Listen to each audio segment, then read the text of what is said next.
Bir de böyle dışarıda fotoğraf alanları var. Bunların içerisine binerek böyle fotoğraflarda çekilebiliyorsunuz. Görselliğe önem veriyor adamlar.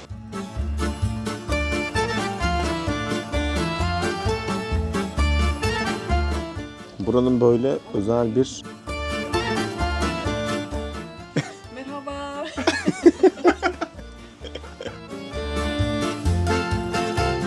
Şimdi diğer durağımıza doğru devam ediyoruz.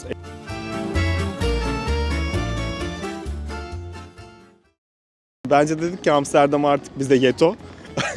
O yüzden civardaki köyleri gezelim. Dün Get Your Guide'dan tur bulduk. Güzel böyle işte Gittern, Zaanstreichem, Volendam. Dedik ki oralara gidelim. Bir yer değirmenlerini görelim. Şimdi oraya gidiyoruz. Bakalım bizi neler bekliyor. İnanılmaz güzel yerler. Özellikle Gittern ben çok gitmek istiyordum. Çünkü tam bir Hobbit köyü, masalsı bir kasaba. İnanılmaz, orada kayıkla da tur yapabiliyorsunuz vesaire. İnanılmaz güzel yerler. O zaman şimdi sözü çok uzatmadan gelin buraları birlikte keşfedelim.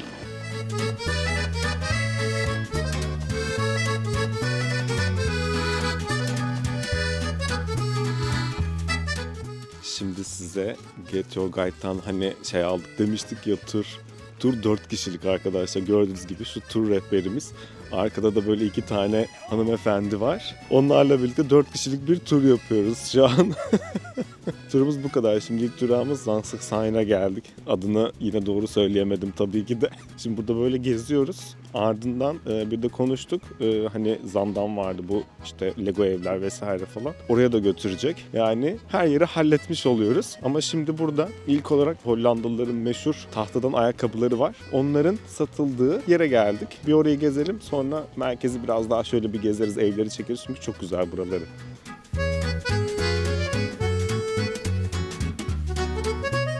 Buradaki en keyifli anlarımızdan biri de meşhur tahta ayakkabı, yani Klompen atölyesini gezmek oldu. Videoda da gördüğünüz gibi bu ayakkabıların yapım aşaması çok etkileyici. Peki neden tahta giyiyorlar? Olay tamamen Hollanda'nın coğrafyasıyla ilgili. Toprak hep ıslak ve bataklık olduğu için deri ayakkabılar anında çürüyüp su alıyormuş. O yüzden de suyu asla geçirmeyen kavak ağacından bu ayakkabıları yapmışlar. Aynı zamanda geçmişin çelik burunlu iş ayakkabısı gibi düşünün. Tarlada ağır bir şey düşse bile ayağı koruyor, kışın da içine saman doldurup ayaklarının içini sıcak tutuyorlarmış. Atölyede usta ellerden bu geleneğin nasıl devam ettiğini buraya geldiğinizde izleyebiliyorsunuz. Bir de böyle dışarıda fotoğraf alanları var. Bunların içerisine binerek böyle fotoğraflarda çekilebiliyorsunuz.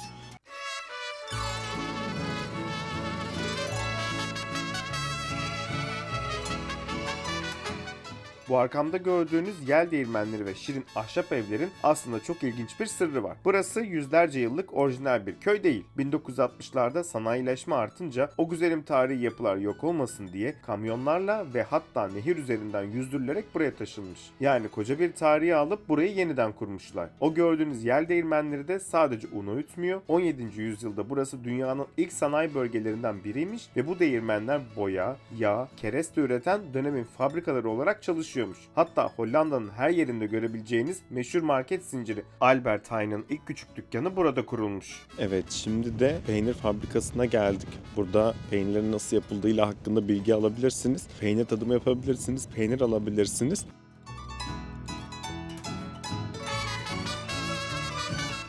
Tabi Hollanda deyince o meşhur peynirlerinden bahsetmemek olmaz. Köyün içinde harika bir peynir çiftliği var. Burası 17. yüzyıldan kalma geleneksel bir Hollanda çiftlik evinin atmosferini aynen yaşatıyor. İçeriye adım attığınız an sizi geleneksel kıyafetli çalışanlar karşılıyor ve sütün o efsane peynirlere nasıl dönüştüğünü uygulamalı olarak anlatıyorlar. İşin en keyifli kısmı ise kesinlikle tadım aşaması. Sadece klasik peynirlerde değil, pestolu, trüf mantarlı, acı biberli ve tütsülenmiş gibi onlarca farklı çeşidi doyasıya deneyebiliyorsunuz.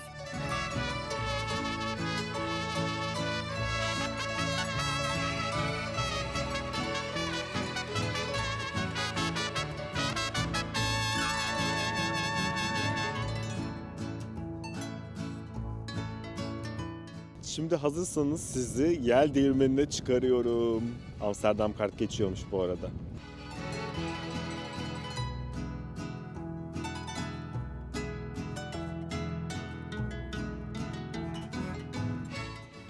Bir yandan çekip bir yandan çıkmak biraz zor oldu. Merdivenler de çok küçük gördüğünüz gibi. Allah, bakayım. Ay, çıktım. Şimdi burada bir daha merdiven var. Şuradan çıkalım. Düşmeden inşallah çıkacağız. Evet, şu an değirmenin tepesindeyiz. Manzarayı da hemen şöyle göstereyim size.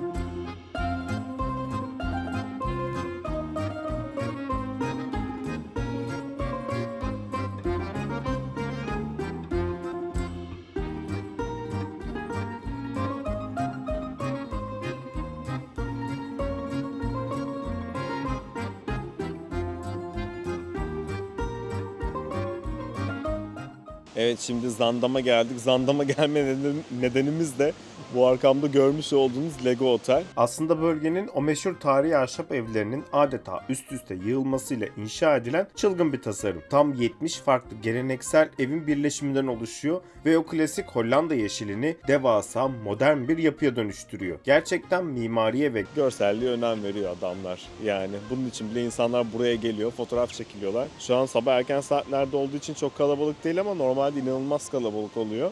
Bakın hatta şöyle de göstereyim etrafı biraz size.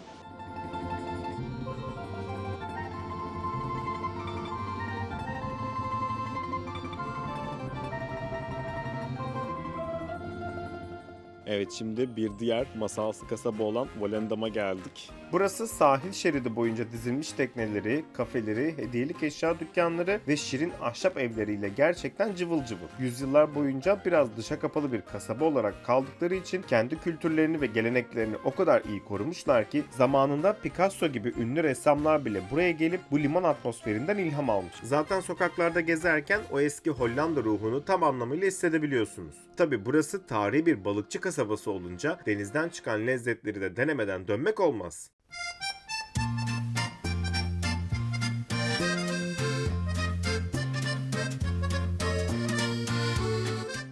Pazar buldum yine. Gezgin bir şefle Volendam pazarının nabzını tutmaya devam ediyoruz diyormuşum. Her şey o kadar güzel duruyor ki her şeyden böyle yiyip tadına bakasım var. Yaban mersinleri, çilekler, yapay çiçekçi bile var. Niye burada yapay çiçeğe ihtiyaç duydunuz onu anlamadım ama her yer zaten çiçek gibi.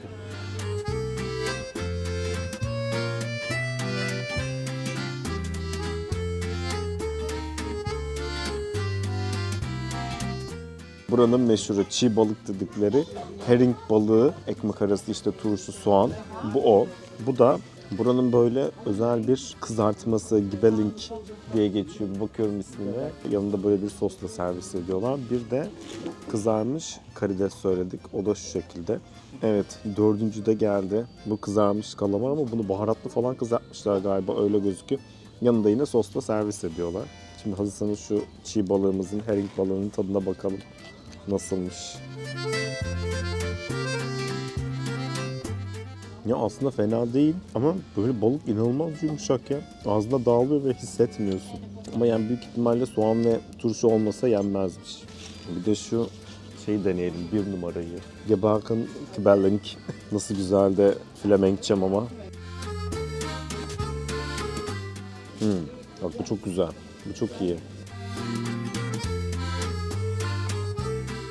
Öbür tarafta çok kalabalık bir yer vardı. Sonra bizim tur rehberimiz dedi ki aslında yolun sonundaki yani burası çok güzel dedi. Bakın burada zaten hiç şey yok. Turist yok, tek turist biziz. Diğer herkes buranın yerel insanı. Karides de çok lezzetli ya. Kalamarı nasıl bu kadar yumuşak yaptınız arkadaş? Çok güzel olmuş. Balıklarımızı yedik. Bu da inanılmaz sevdim. Morina balığıymış. Onu da sorduk ne balığı diye. Morina balığı dedi. Gerçekten lezzetliymiş. Geldiğinizde siz de mutlaka deneyin derim arkadaşlar. Şimdi o zaman Volendam gezimize devam edelim.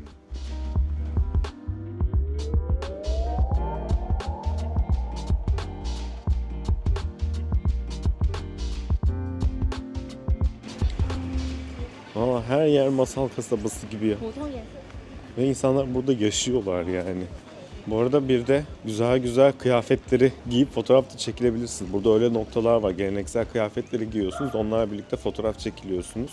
Bakın mesela bir tanesi şu arkamdaki yer.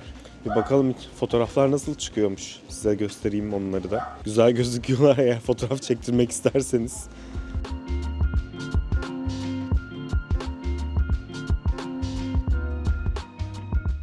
1860 yılında inşa edilen bu yapı, Volendam'ın sülliyetine hakim olan en büyük ve en görkemli dini merkez. Dış cephesindeki heybetli taş mimari, içeri girdiğinde yerini yüksek tavanlı ve oldukça ferah bir atmosfere bırakıyor. Kasabanın Katolik geçmişinin en önemli simgesi olan bu bina, hem dışındaki klasik dokusuyla hem de içerisindeki huzurlu yapısıyla kasabanın karakterini de yansıtıyor.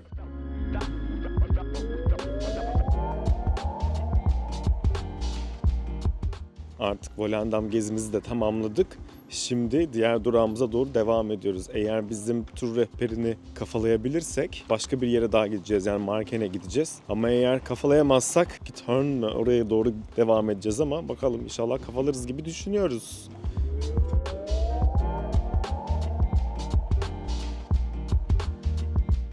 Bizi kırmadı ve şu an Marken'e geldik. Buranın hikayesi oldukça ilginç. Aslında yüzyıllar boyunca anakaradan tamamen kopuk bir adaymış. Ta ki 1957 yılında inşa edilen bir yolla karaya bağlanana kadar. Yıllarca izole bir ada olarak kalması buranın kendi kültürünü ve mirasını hiçbir şekilde bozulmadan günümüze kadar korumasını sağlamış. Sokaklarına adım atar atmaz o karakteristik mimari hemen dikkatinizi çekiyor. Geçmişte yaşanan şiddetli su baskınlarından korunmak için evleri kazıklar ve yapay toprak tümsekler üzerine inşa etmişler. Etrafınıza baktığınızda göreceğiniz yapıların neredeyse hepsi o meşhur koyu yeşil ve siyah ahşaptan yapılmış bembeyaz pencereli evler. Sokaklarında gezerken sanki zaman yüzyıllar önce durmuş gibi hissedebiliyorsunuz. Oldukça sessiz, düzenli ve insanı geçmişe götüren tam bir nostaljik Hollanda balıkçı kasabası burası.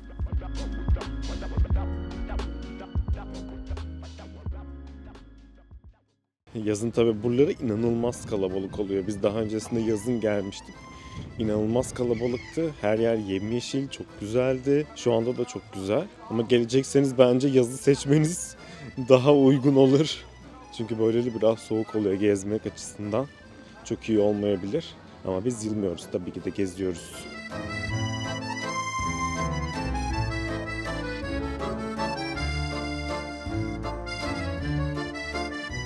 Şimdi bir diğer durağımız olan Githörn'e geldik. Burada ilk olarak bir ufak kayıklarla bir gezinti yapacağız. Burası Hobbitlerin köyü olarak geçiyor. İnanılmaz güzel bir yer. Amsterdam'a geldiğinizde mutlaka buraya da ziyaret edilecekler listenize ekleyebilirsiniz. O zaman Githörn gezimiz başlasın.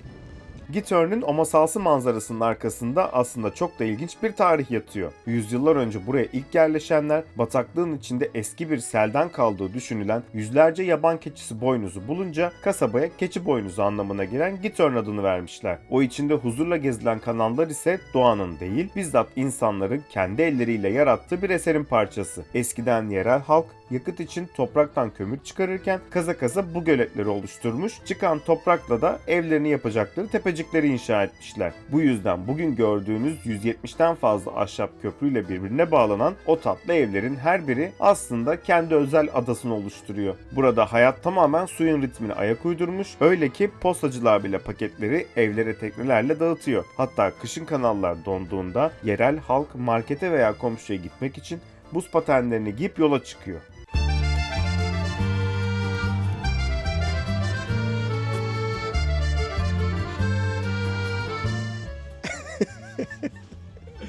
Nadira bizim tur rehberimiz. Merhaba.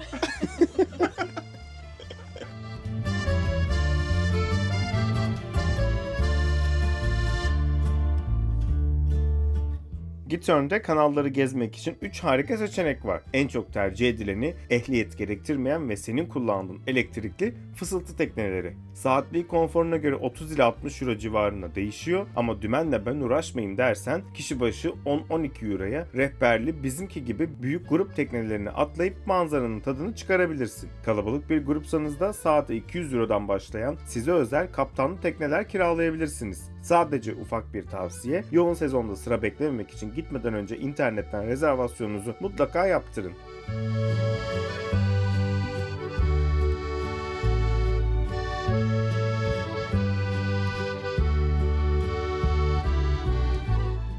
Bu arada yılda 1 milyon falan turisti ağırlıyormuş bu köy ve çokça festivaller vesaire falan da oluyormuş. Bizim çok hoşumuza gitti. Yazın tabii çok daha cıvıl cıvıl oluyormuş. İşte festivaller vesaire.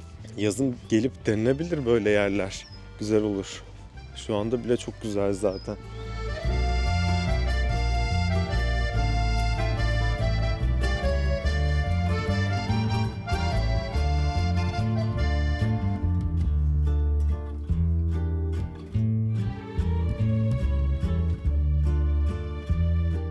Eğer bizim gibi turla gelmek istemezseniz bu ilk köylere Amsterdam'dan otobüs veya trenle ulaşmak inanılmaz kolay. Yolculuk ortalama sadece 20-30 dakika sürüyor. Ama Giethoorn oldukça uzakta kaldığı için durum biraz farklı. Oraya toplu taşıma ile gitmek aktarmalar yüzünden hem zor hem de yolculuk 2-2,5 saati bulabiliyor. Bu yüzden Giethoorn için en mantıklısı ya araç kiralamak ya da direkt günübirlik turları tercih etmek.